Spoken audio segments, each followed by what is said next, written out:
Un chrétien garde toujours son identité.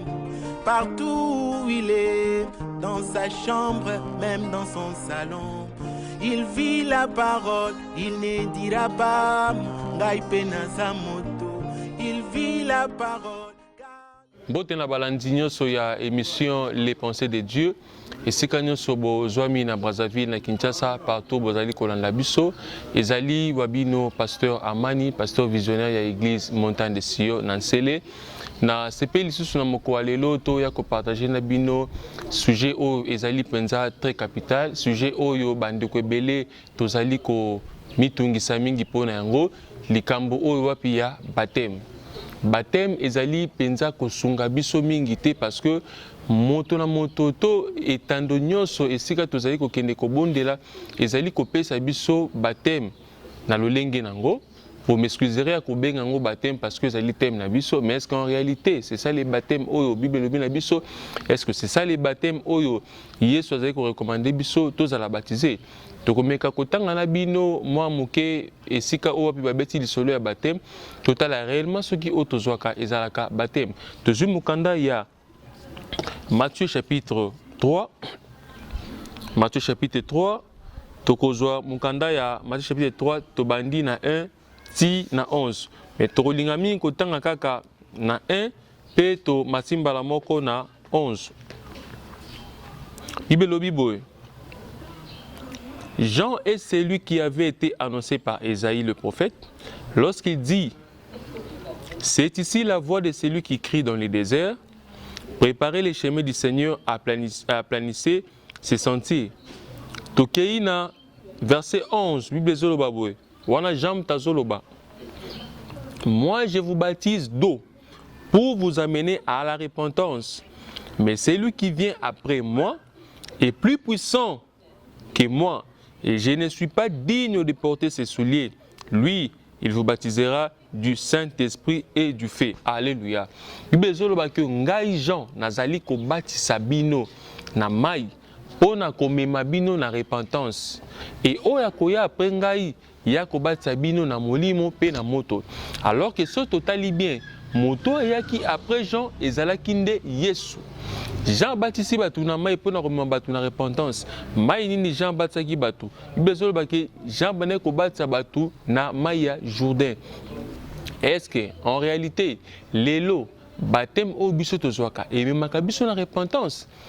Est-ce que après avoir kozwa baptême mwana, est-ce que Yesu ayaka na sima pona ko batisa biso? On doit se poser des questions. Jean na Yesu nani moto akufaki liboso? Moto akufaki liboso ezalaki Jean-Baptiste. Jean-Baptiste akufi atiki Yesu. Mais qu'est-ce qui fait que biso ti lelo tozwaka baptême mai? En réalité Jean zolobaki moto akoya après nga ya kopesa bino baptême ya mai pe ya moto.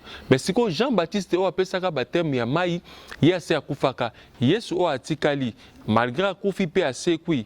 Mais Yesu wana nde fo zuka luka abatisa biso na baptême ya molimo pe ya moto. Mais qu'est-ce qui fait que si lelo na se ya moi o biso tozwaka baptême ya mai?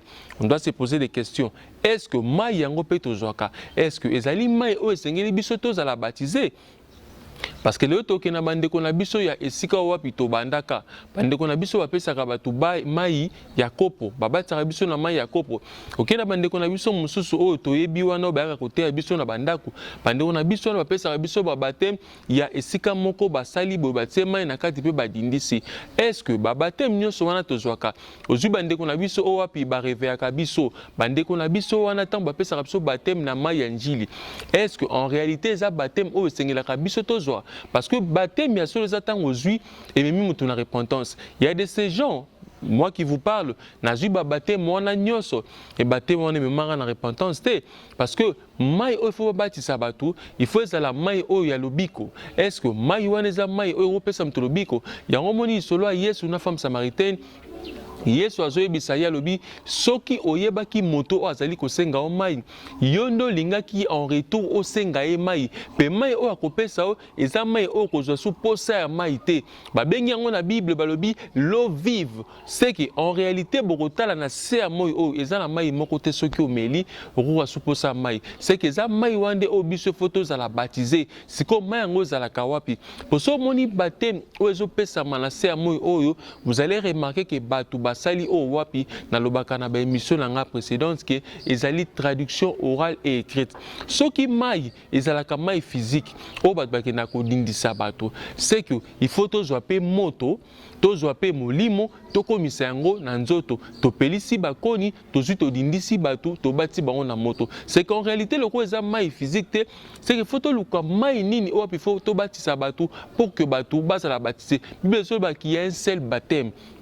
C'est que c'est qu'en réalité la personne n'est pas encore baptisée. Or baptême faut même na repentance. Yango na pourquoi les bandeko na na kosepela que to se poser ba question peto lukato yeba qu'est-ce qu'on appelle le vrai baptême. Et tant to yeba le vrai baptême nde to kosungana. Nzambe apambola biso baolo so balandi biso na pourquoi lelo ezalaki wa bino pasteur Yamani na bi que tozali penza na se ya ngonga mais na ba mission o ekoya to koyeba ndeni to kosungana. Nzambe akadima mulaya apambola bino. Amen. Un chrétien garde toujours son identité. Partout où il est, dans sa chambre, même dans son salon. Il vit la parole, il ne dira pas Ngai pena sa moto. Il vit la parole, car les dimanches, dans des églises, les diables aussi